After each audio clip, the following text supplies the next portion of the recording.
Da jeg ferdig med filmingen, det tok nøyaktig 2 timer. Opprinnelig så skulle jeg kun filme for fri hånd med smartphone, men jeg tvilte litt på kvaliteten, så jeg gjorde nesten samme runden med en stabilisator.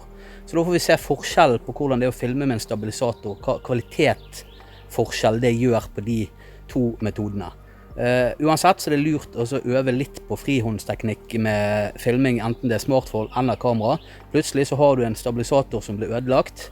Det er så mye mygg her. Ja, jeg stikker herifra. Jeg må hjem og editere, og så håper jeg dere liker videoen. Husk å abonnere, kommentere og gjerne like. Det setter jeg veldig pris på, det varmer hjertet mitt. Ha en fin dag videre.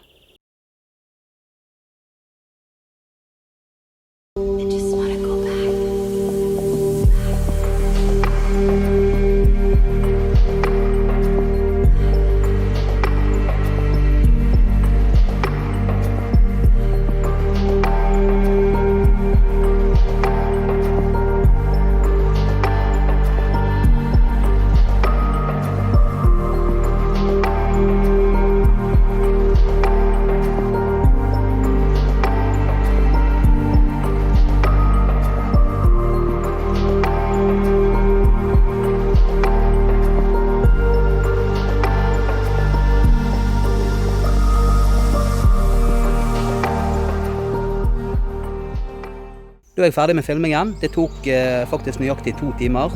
Først så filmet jeg for fri hånd, og så gikk jeg over til stabilisator. Jeg filmer jo med smartphone, men det å lære seg å filme for fri hånd, det sier de er en lur ting å i hvert fall øve litt på. Husk å abonnere, kommentere og gjerne like. Det setter jeg veldig pris på.